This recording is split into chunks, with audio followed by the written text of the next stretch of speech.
Devdas sir, तुमचा किती छान स्टुडिओ आहे. मस्त. थँक्यू. तुमचं प्रदर्शन पण आहे वाटतं ना? येस. ते काय काढले तुम्ही? बालाजीचं चित्र आहे, पण ते ऍबस्ट्रॅक्ट मध्ये करतोय. अच्छा. आणि त्याला एक वेगळा रूप देतो आहे. ओके. बालाजी माझ्या स्टाईल मध्ये. अच्छा.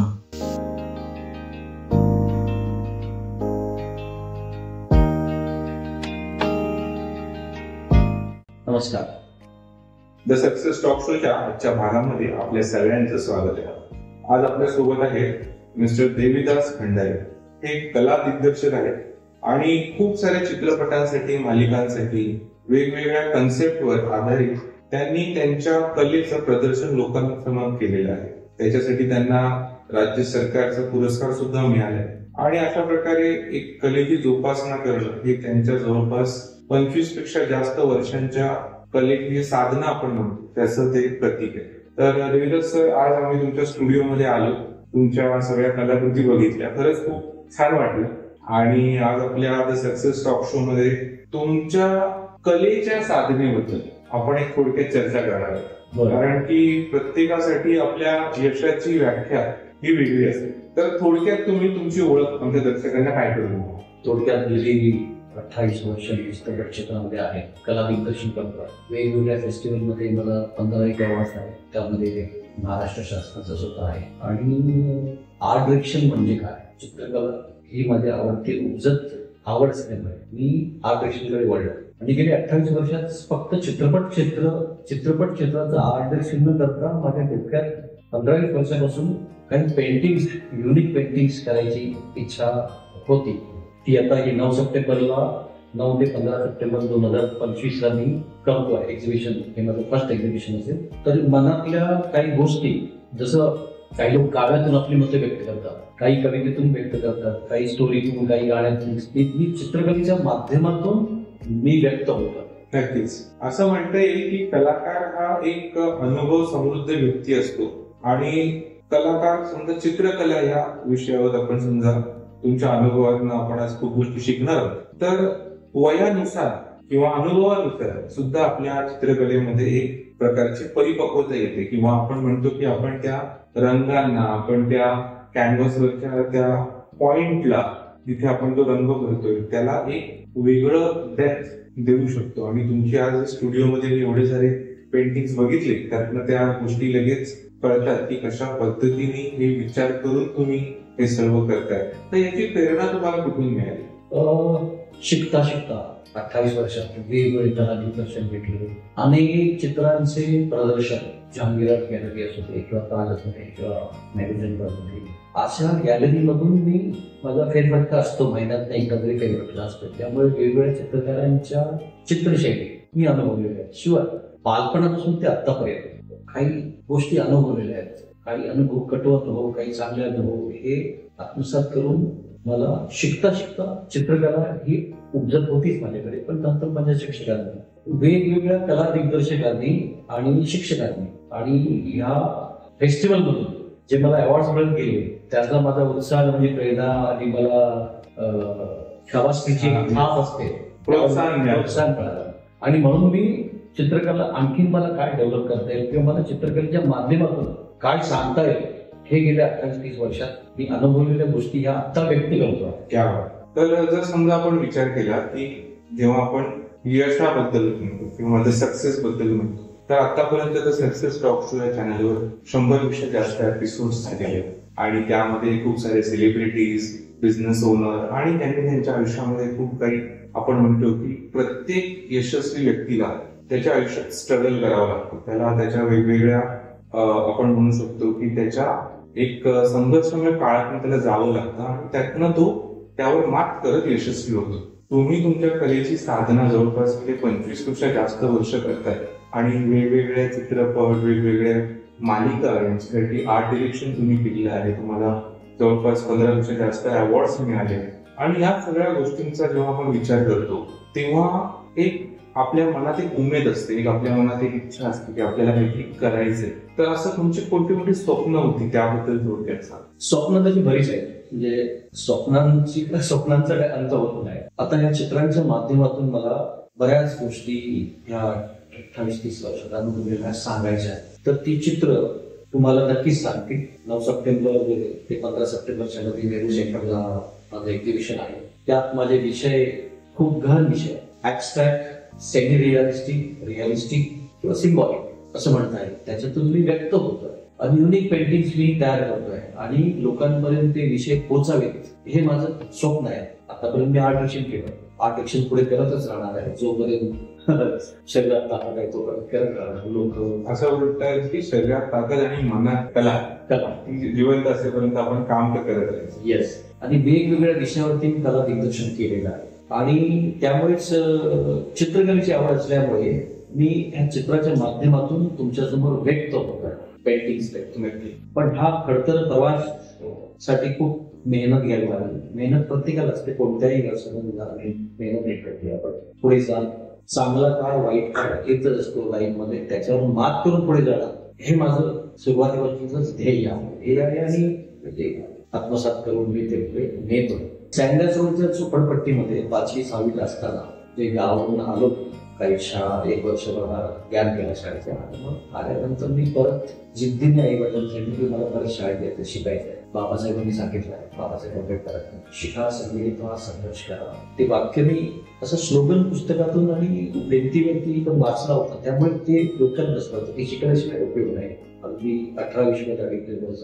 मग तिथून शाळेत गेल्यानंतर तिथे काय शिक्षिका भेटली. चित्रकलेची शिक्षिका होती, सौखोत क्लास टीचर होती, सौवेकर इंग्लिश टीचर होते, मॅडम. अशा ज्या 3-4 शिक्षकांनी मला प्रोत्साहन दिलं आणि मला चित्र चांगली असायची. मला वेगवेगळ्या स्पर्धेत त्या चित्रकलेच्या शिक्षकांनी बसवलं आणि बक्षीस मिळून ते प्रोत्साहन मला वाढलं. आणि मग मी त्या परिस्थितीतून मात करून कसं बसं शिक्षण घेतलं. 10वी पास झालो. त्याच्यानंतर फाउंडेशन कोर्स करायला मी गेलो. जे स्कूल ऑफ आर्टचं मला नाव ऐकून माहिती होतं, पण दुर्दैवाने गरीबी असल्यामुळे मला ते जे स्कूल ऑफ आर्टचं शिक्षण पूर्ण करता आलं नाही. मग चित्रपट क्षेत्रामध्ये मी आलो. मला बऱ्याच लोकांनी सांगितलं की तिकडे सेट डिझायनर, आर्ट डिरेक्टर अशी मोठ्या मोठ्या पदवी असतात, तुम्हाला शिकून ते तुम्ही आर्ट डिरेक्टर बनू शकता. समर्थ आर्टमध्ये मी पोस्टर डिझायनर होतो. गुरुजी वतनच्या 88-84 जेव्हा मी फाउंडेशन शिकत, तर मला पुढे शिक्षण घेता आलं नाही, म्हणून मला इकडे वळावं लागलं. मला म्हणाले प्रत्यक्षात तुम्ही जाऊन अनुभवा, प्रत्यक्ष सेट कागदावरची चित्र काढतात त्याचे प्रत्यक्ष सेट स्टुडिओमध्ये सिनेमाचे लागतात, ते अनुभव, ते प्रॅक्टिकल नॉलेज तुम्हाला मिळेल. प्रॅक्टिकल नॉलेज मला मिळाल्यामुळे मी आजवर बऱ्याच नामांकित आर्ट डिरेक्टर बरोबर काम केलं. गप्पा चक्रवर्ती त्यांचं नाव टोपण नाव आहे, कार्तिक चक्रवर्ती त्यांचं ओळखीचं नाव आहे. त्याच्या आधी M.S. शिंदेकडे होतो, त्यांना 12 वर्षासाठी अवॉर्ड मिळाला उत्कृष्ट कला दिग्दर्शन. कार्तिक चक्रवर्ती, आर वर्मन, पाटकर अशी बरीच मंडळी मला नंतर मंडळीकडे शिकायला मिळाली आणि मी शिकत शिकत शिकत चित्रकलाही माझी डेव्हलपमेंट केली आणि आज तुमच्या समोर आहे जो आहे तो. नक्कीच. तुमच्या स्टुडिओमध्ये जसं आम्ही आलो तेव्हा आम्हाला ती गोष्ट दिसली की स्टुडिओमध्ये आल्या आल्या ही गोष्ट जाणवली की तुम्ही इतक्या वेगवेगळ्या चित्रकलेच्याच वर्सटाईल प्रकारामध्ये, जसं ऍबस्ट्रॅक्ट असेल, व्यक्तिचित्र असेल, प्लस भूमिकांची चित्र असतील, या सगळ्या गोष्टी अशा वेगवेगळ्या पद्धतीने मांडलेल्या बघितल्या. तर नक्कीच तुमच्या एक्झिबिशनला, तुमचं ज्याचं प्रदर्शन तुम्ही 9 सप्टेंबर पासून भरवताय, तर त्यासाठी नक्कीच आम्हाला उत्सुकता आहे की तुम्ही त्यात काय काय, म्हणजे ह्या सगळ्या व्हरायटी दर्शकांना उपलब्ध होणार आहेत की तुम्ही काही ठराविक थीम बेस्ड असं तुमचं प्रदर्शन असतं? थीम तर आहे. प्रत्येक चित्रांच्या 2-2 सिरीज आहेत. ऍबस्ट्रॅक्ट मध्ये 4 सिरीज आहेत, सेमी रिअलिस्टिक मध्ये 4 चित्र आहेत, रिअलिस्टिक मध्ये 4 चित्र आहेत. अशी ऑलराऊंड चित्र आहेत माझी. म्हणजे अशी एकच थीम अशी ऍबस्ट्रॅक्टने घेतलेली नाही. बरेचसे लोक करतात असं, पण मला स्वतःला असं वाटलं की ऑलराऊंड रिअलिस्टिक आणि सेमी रिअलिस्टिक आणि ऍबस्ट्रॅक्ट अशी सगळ्या प्रकारची चित्र प्रदर्शनात असावी. म्हणजे मी सगळ्या प्रकारची चित्र काढू शकतो, हा एक उद्देश मला लोकांपर्यंत पोचवायचा होता. म्हणून मी ह्या चित्रांमार्फत नुसती चित्र नाही, चित्र माझी बोलती काहीतरी विषय सांगायचा प्रयत्न करणार आहे. त्याच्यातून तुम्हाला प्रेक्षकांना सुद्धा त्याचे अर्थ शोधायचे. मी सांगणार नाहीये, पण लोक शोधतील, त्यांना आनंद मिळेल, हा माझा उद्देश आहे चित्रांमार्फत. नक्कीच. जसं म्हणतो आपण की चित्रपटांमध्ये जो सेट असतो, चित्रपटांमध्ये जे कला दिग्दर्शन असतं, ते त्या डायलॉग संदर्भात, ते त्या कथेशी निगडीत असतं. त्याला एक कॉन्टेक्स्ट असतो, आपण असं म्हणू शकतो. पण आज चित्रकला किंवा चित्रांचं प्रदर्शन यामध्ये तो कॉन्टेक्स्ट त्या दर्शकांनी स्वतः शोधायचा. हा नक्कीच एक अभूतपूर्व अनुभव असणार आहे दर्शकांसाठी. तर सर हे प्रदर्शन तुम्ही कुठे भरवताय? हे प्रदर्शन वरळी नेहरू सेंटर, तारागणच्या समोरची बिल्डिंग, एसी हॉल, 9 सप्टेंबर ते 15 सप्टेंबर हा कालावधी आहे 2025. आणि मस्त तो हॉल छानच आहे, कसंच आहे. तिकडे ते वस्तू संग्रहालय वगैरे आहे तो हॉल का? हो, वस्तू संग्रहालय तो हॉल आहे. शिवाय आपण तारांगणची जी मजा घेतो, ताऱ्यांचं जे तिथे मोठा एक हॉल आहे, त्याच्या समोर एक नाटकाचं थिएटर आहे आणि चित्रांचं थिएटर आहे, वस्तू संग्रहालय वरती आहे. एक अशी होडी सुद्धा तिकडे एक आहे. बरोबर, तेच वास्तूमध्ये त्या वास्तूमध्ये तुमचं प्रदर्शन बघायला मिळणं म्हणजे दर्शकांसाठी नक्कीच एक पर्वणी असणार आहे. आणि त्यासाठी काही तुम्ही शुल्क वगैरे ठेवले की विनाशुल्क आहे, कसं आहे? नाही, सगळ्यांनी प्रेक्षकांना ते चित्र फ्रीमध्ये बघायला मिळणार. अरे वा, छानच. आणि जो तो चित्रकार, ज्याला चित्रकलेचे आर्ट लवर म्हणतात, ते येऊन त्यांनी सर्वांनी पाहावं. आणि हे गव्हर्नमेंटचं ते हॉल असल्यामुळे कोणाकोणाचं शुल्क वगैरे काही शुल्क म्हणजे नॉर्मल पब्लिक सुद्धा त्याचा आस्वाद घ्यायला येऊ शकते. तुमच्या चित्रांचं प्रदर्शन हे जे मांडताय, तर त्याच्यामध्ये तुम्ही काही विद्यार्थ्यांना असं चित्रकला शिकवण्याचा काही प्रयत्न केलाय का, किंवा तसा काही तुमचा विचार आहे? हो, चांगला प्रश्न आहे. स्लम एरियामध्ये मी असा फेरफटका मारतो महिन्यातून एकदा. आणि गरीब शाळेत जाणारी मुलं ज्यांना ड्रॉइंगचे क्लासेसला पैसे नसतात, अशा विद्यार्थ्यांना मी सोशल वर्कर मार्फत भेटतो, त्यांना चित्रकलेचं टीप देतो, थोडंसं शिकवतो. आणि चित्रकलेचा काय उपयोग होतो पुढे भविष्यात त्याच्यात मी थोडंसं ज्ञान देतो. त्यामुळे तो एक माझा आवडता छंद आहे.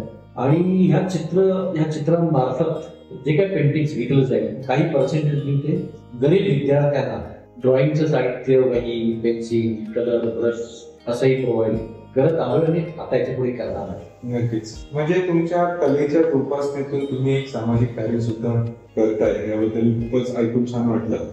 असं म्हणतात की जेव्हा आपण कलेची जोपासना करतो तेव्हा आपल्याला जसं म्हणतात की तुम्हाला स्ट्रेस आला असेल किंवा तुम्हाला काही तणाव असेल, तर तुम्ही ते विचार जे ते लिहून काढावे, मग तुमच्या मनातला स्ट्रेस जो तो निघून जातो. पण चित्रकला आणि याची जर तुम्हाला आवड असेल किंवा असे जर स्किल तुम्ही शिकलेले असाल, तर फक्त पेन, पेन्सिल किंवा कलर्स ह्यांनी रेघोट्या मारण्यापेक्षा त्या रेघोट्या, त्या लाईन्स म्हणा, त्या रेषा म्हणा, तुम्ही त्या अशा ठराविक पद्धतीने काढल्यात, तर त्यातनं तुमचं पण एक मानसिक समाधान होतं आणि समोरचा जो बघणारा आहे त्याचं पण एक त्याला विचार करायला वाव मिळतो की नक्की ह्या ज्या आता जे पेंटिंग आहे तुमचं आपल्या मागे, तर त्याच्यात नेमका अर्थ काय शोधायचा.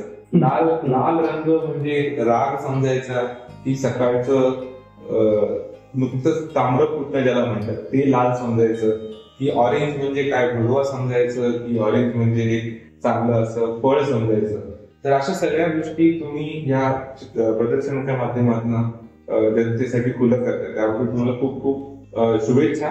आणि पुढे वळूया आपण की आपल्या आता सक्सेस टॉक शो मध्ये पहिला जो आपला प्रश्न असतो की तो म्हणजे की तुम्ही तुमच्या यशाची व्याख्या काय ठरवता?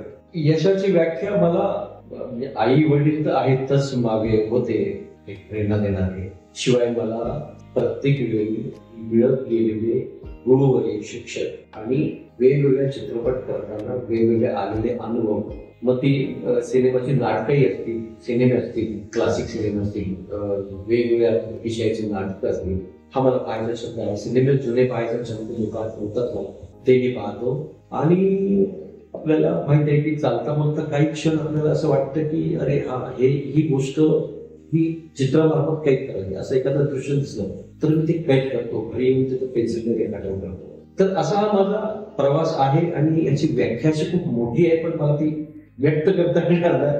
मी एवढं सांगू शकेन की तुम्ही तुमच्या जीवनाचा प्रवास लहानपणी आपले आईवडील कोण असतात हे आपण ठरवू नाही शकत, पण ते आपल्या हातात नसतं. पण त्या परिस्थितीवर मात करत तुम्ही आज अमेरिकेपर्यंत पण तुम्ही पोहोचले होतात, त्याबद्दल थोडक्यात. हा, अमेरिकेपर्यंत मी पोहोचेन हे मला स्वप्नातही वाटलं नव्हतं. एक झोपडपट्टीत राहणारा मुलगा, ज्याचे आई वडील गरीब आहे आणि गरिबी ही लादली गेली. ऍक्च्युली वडील खूप चांगले होते आणि ते 18 वर्षीच काही मानसिक आजार ते घरातून निघून गेले. त्याच्यानंतर माझ्यावर जबाबदारी आली, आई 4-5 भावंड अशी मिळून मी त्यांना कसं सांभाळायचं. आई आणि मी खूप मेहनत घेतली. आईने काम केलं. मी 5वीला असताना असे बोर्डवरती स्लोगन सुचणं, काही चार्ट बनवायचं शाळेमध्ये, त्याचे 5-10 रुपये मिळायचे त्याचे चिकचिके करून.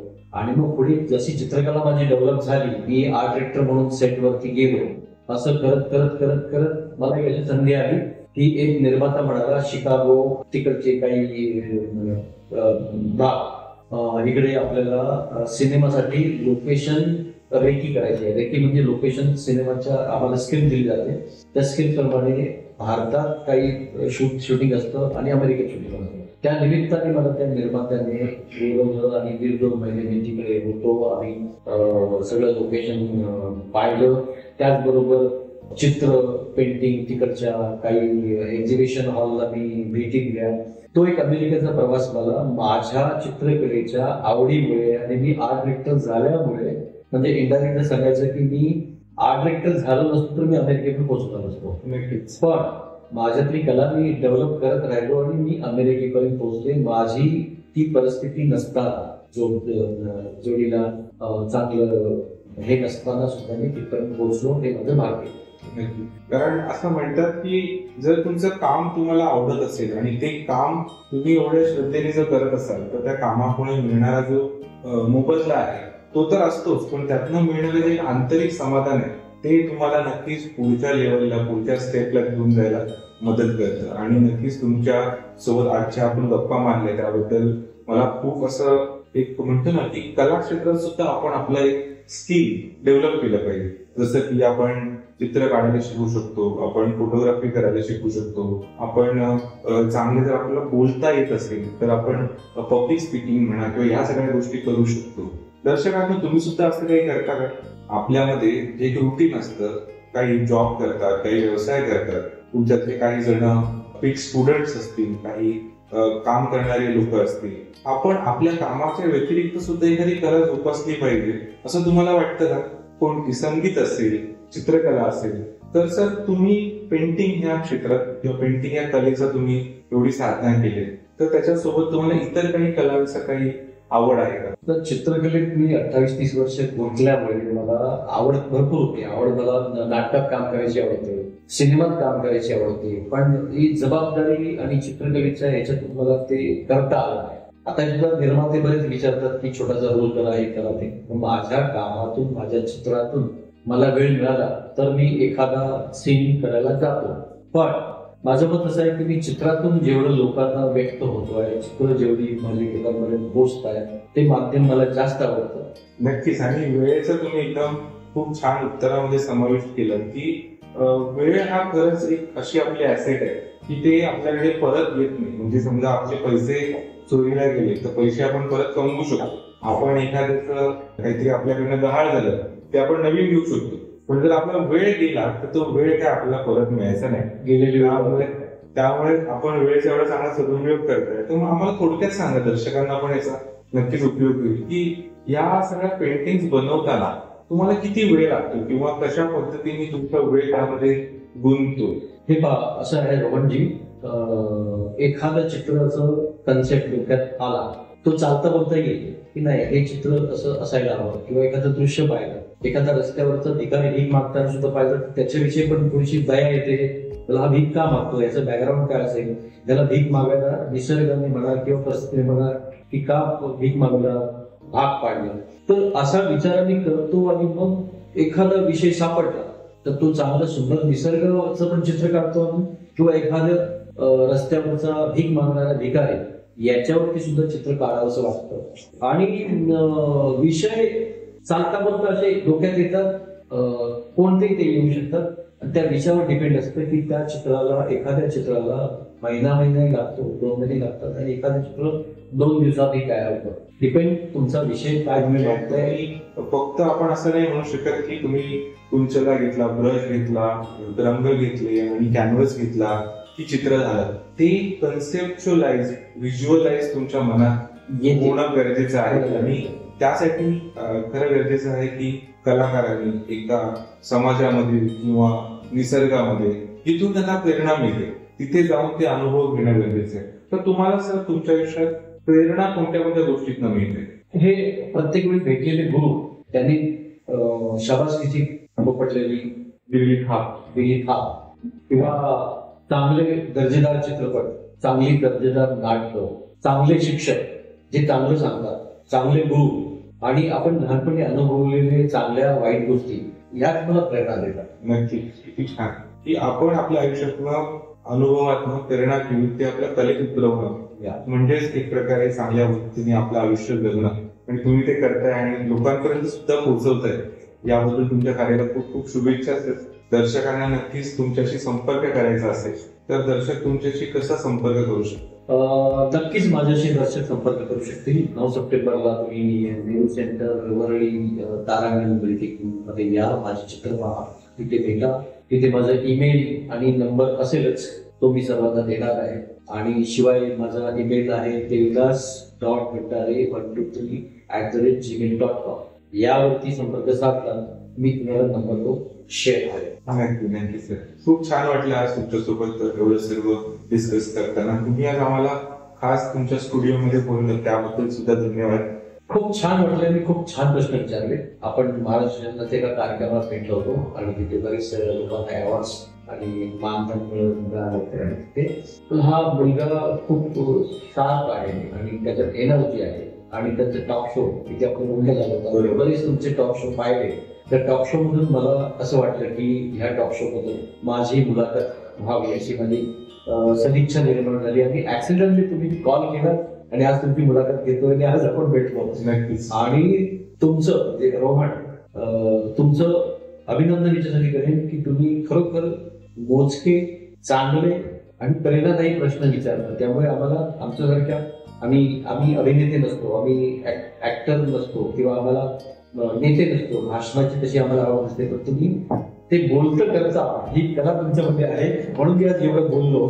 त्यामुळे ह्या टॉक शोला माझ्या अनेक शुभेच्छा आणि आशीर्वाद. Thank you sir. ऍक्च्युली या सगळ्या गोष्टीची सुरुवात अशी झाली की 2014 साली मी पेशाने लेक्चरर आहे. मी माझ्या विद्यार्थ्यांना इलेक्ट्रिकल इंजिनिअरिंग हा विषय शिकवतो. तर 2014 साली मला जॉन्डिस झाला होता. कावळीच्या रोगाने मी 1 महिना जवळपास हॉस्पिटलमध्ये होतो आणि त्याच वेळेला माझ्या विद्यार्थ्यांची परीक्षा होती. तर मग कशा पद्धतीने त्यांना आता शिकवता येईल तर मग मी त्यावेळेला ऑडिओ नोट्स रेकॉर्ड केले आणि मग त्यानंतर त्यांना त्या पाठवल्या. मुलं पास झाली. मग विचार केला की आपण टेक्नॉलॉजीला टीचिंग मध्ये काय यूज करू नये. मग असं करून माझं पहिलं युट्यूब चॅनल मी सुरू केलं आणि ते होते वर्ष 2014, म्हणजे जवळपास अजून 10 वर्षापूर्वीची गोष्ट आहे. आणि त्यावेळेला या सगळ्या गोष्टी नवीन होत्या आणि काही साधन सामुग्री नव्हती, ट्रायपॉड्स नव्हते, लाईट्स नव्हते आणि एकदम रॉ मध्ये आपण त्या एक म्हणतो ना की एक संधीचं सोनं करणं अशा पद्धतीने युट्यूब चॅनल सुरू झालं. नंतर मग 3-4 वर्षात खूप सारे मोटिवेशनल व्हिडिओ, टेक्निकल व्हिडिओ ते बनवत गेलो आणि मग 2018 साली या टॉक शोची सुरुवात झाली. त्यावेळेला जसं आज आपण इथे जुहूच्या एरियामध्ये आहोत तसा पहिला एपिसोड सुद्धा जुहू मध्ये आपला शूट झाला होता आणि त्यामुळे कशा पद्धतीने लोकांच्या मध्ये असलेलं ज्ञान, त्यांचे अनुभव ते माझ्या विद्यार्थ्यांपर्यंत पोहोचवावे किंवा कशा पद्धतीने त्यांना विद्यार्थ्यांसाठी किंवा ओव्हरऑल दर्शकांसाठी त्यांचं ज्ञान कसं समोर आणता येईल ह्याचा तो एक प्रवास सुरू झाला आणि आतापर्यंत जवळपास 100 एपिसोड झाले आणि खूप छान वाटतंय कारण एवढ्या लोकांना मला भेटता आलं आणि त्यांच्या अनुभवातून खूप काही शिकता आलं. हे खूप महत्वाचं आहे कारण की एक व्यक्ती ज्यांनी 28 वर्ष पेंटिंग्स किंवा त्या कामात स्वतःला गुंतवून ठेवले, कला दिग्दर्शन आणि वेगवेगळे जे कलेचे प्रकार तुम्ही केलेत सर, ते स्वतः जर मी करायला गेलो तर मला शक्य नाही, पण त्यातनं तुमचे अनुभव जे आमच्यापर्यंत येत आहेत ते पुढील जे कलाकार आहेत त्यांना सुद्धा फायदेशीर ठरेल आणि नक्कीच तुमचे अनुभव तुम्ही अजून लोकांपर्यंत पोहोचवा ही सदिच्छा. तुम्ही तुमचं स्वतःच युट्यूब चॅनल सुरू करा सर. हा एक तुम्हाला संदेश की या माझ्या ओव्हरऑल एक्सपिरियन्सनी आणि wish you all the best sir. Thank you की तुम्ही आज एवढं सर्व आम्हाला सांगितलं. थोडक्यात जाता जाता एक प्रश्न विचारेन कारण मी आता म्हणाले की एक चित्र तयार व्हायला काही दिवस लागतात, कन्सेप्ट व्हायला दिवस लागतात. तुमचे भविष्याचे प्लॅन काय? तुम्ही भविष्यात काय करायचं ठरवलं? भविष्यात चित्रच तर काढायचेच आहेत. चित्र पेंटिंग मार्फत करायचे, चांगले दर्जेदार चित्रपटाचे कला विकसन करायचे. त्याचबरोबर चांगल्या गोष्टींचे म्हणजे कथेंचे कन्सेप्ट माझ्या डोक्यात घोळतायत, जे 28 वर्षांच्या गोष्टी अनुभव होत आहेत. त्याच्यावर एखादा चित्रपट निघावा किंवा लिखाण किंवा दिग्दर्शन अशी काही गोष्टी मी प्लॅन करतोय, तर ते किती पाहूया सर. नक्की होईल सर. आणि तुम्ही जे ठरवताय त्याला असं मी म्हणतो माझ्या विद्यार्थ्यांना सुद्धा की तुम्ही जर एक स्वप्न बघितलं तर ते असं स्वप्न बघा जे तुम्ही आधी कधीच आयुष्यात बघितलं नाही. तुम्ही त्याचा एक प्लॅन बनवा जो तुम्ही आधी कधीच बनवला नाहीये आणि मग तुम्ही ती ऍक्शन घ्या. जरी ती ऍक्शन खूप कठीण असेल तरी तुम्हाला ती ऍक्शन तुमचं स्वप्न पूर्ण करायला नक्की मदत करेल. तर आपण आहोत सोबत सर. आणि तुमच्या 9 तारखेच्या 9 सप्टेंबरच्या एक्झिबिशनसाठी तुम्हाला खूप खूप शुभेच्छा. द सक्सेस टॉक शो मध्ये तुम्ही आज एवढी सर्व माहिती आम्हाला दिली त्याबद्दल तुमचे खूप खूप धन्यवाद. थँक्यू. खूप आभार.